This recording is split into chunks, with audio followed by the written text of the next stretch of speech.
समझिए, देश को यह जानने का भी अधिकार है। प्ले करिए। महंगा हो सकता है पेट्रोल डीजल, तेल कंपनियों ने सरकार को पत्र लिखकर कीमतें बढ़ाने की मांग की।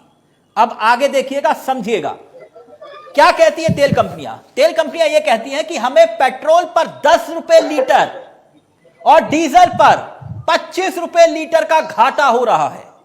यह तेल कंपनियां कह रही हैं। यानी कि पेट्रोल डीजल के दाम और बढ़ सकते हैं। विवेक श्रीवास्तव, अब आपकी बारी। यह मैं झूठ तो नहीं बोल रहा या झूठ तो नहीं दिखा रहा विवेक श्रीवास्तव जी? यानी कि अभी एक और आंधी आएगी पेट्रोल डीजल पर, है ना? यही समझा रहे हो ना आप मुझे? विवेक श्रीवास्तव जी को लिखिए।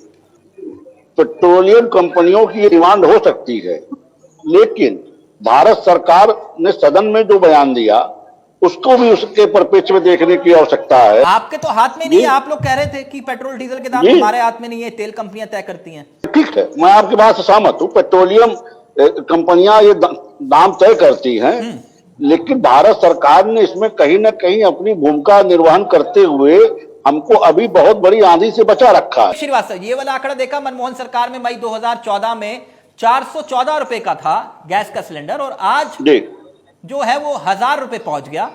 यानी कि कुल मिलाकर जो आपने बढ़ोतरी की वो लगभग 585 रुपए। और कुछ शहरों में अभी मेरे पास कमेंट्स आ रहे हैं कि सर ये आंकड़ा आप गलत दिखा रहे हो, क्योंकि ये आंकड़ा बहुत बढ़ चुका है। हमारे यहां तो 1000 से ज्यादा का है। तो ये आंकड़ा सच्चा या झूठा है विवेक श्रीवास्तव जी? बहुत हुई महंगाई। मैं कह तो रहा हूं कि महंगाई बढ़ी है, महंगाई से लोग परेशान हैं, महंगाई से राहत दिए जाने की आवश्यकता है। ये गैस सिलेंडर वाला दाम देखा सरकार ने जिस तरह से डीजल पेट्रोल के दामों में जो बड़े बड़े एंकर्स दिखा रहे हैं कि ये ज्ञान व्यापी और ये कुतुब मीनार, ये ताजमहल, वो ये दिखाते हैं क्या? ये दिखाते हैं कि ये इतना गैस सिलेंडर बढ़ गया? कभी देखा आपने, सुना किसी न्यूज चैनल पर कि उन्होंने दिखाया हो कि देखो गैस सिलेंडर के दाम कितने हो गए?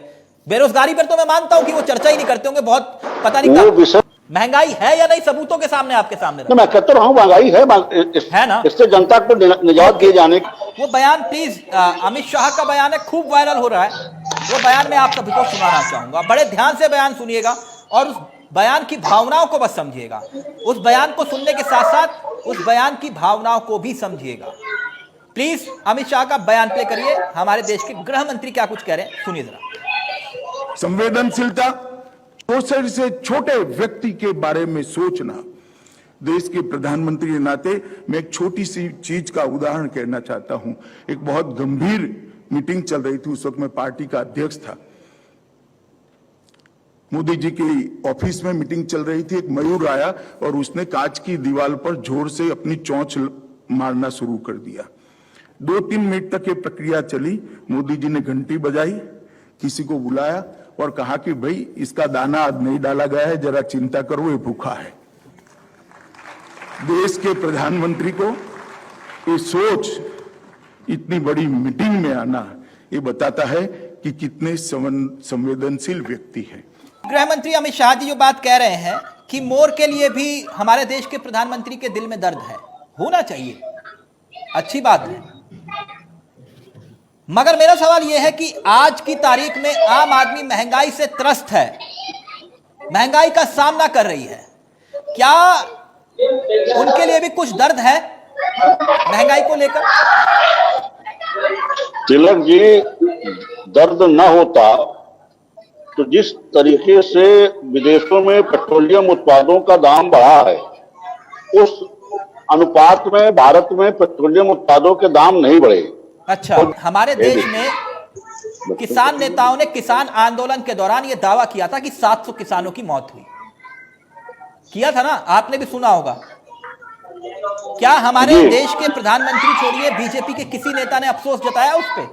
पहली बात तो भारत सरकार की तरफ से ना वहां गोली चली ना लाठी चली, और सुप्रीम कोर्ट के भी आग्रह के बावजूद किसान नेताओं ने अपनी हरदर्मिता का त्याग नहीं किया। बुजुर्गों को, महिलाओं को, बच्चों को, इसलिए आपको उनके मरने पर अफसोस नहीं हुआ? प्रधानमंत्री ने बड़ा दिल दिखाते हुए किसान बिल वापस लिया। और सत्यपाल मलिक जी का नाम तो सुना ना आपने? जब उनका यह कहना था, उनका दावा था कि जब वो देश के प्रधानमंत्री जी से मिले तो प्रधानमंत्री जी ने कहा कि वो मेरे लिए थोड़ी ना मरे हैं। आप कह रहे हैं कि बड़ा ये व्यक्ति दिखाया था? सतपाल मलिक जी का व्यक्तिगत बयान हो सकता है। अच्छा, व्यक्तिगत सतपाल बयान मलिक हो जी सकता का ये है। व्यक्तिगत बयान हो सकता है। ओके। पर देखिए, भारत सरकार ने ना कोई गोली चलवाई ना लाठी चलवाई। अब आप हददर्पता के तहत कहीं बैठे हुए हैं, रोगी हैं, बीमार हैं, आप उस पर नहीं मान रहे, सुप्रीम कोर्ट के भी आग्रह का पालन नहीं कर रहे हैं। अच्छा।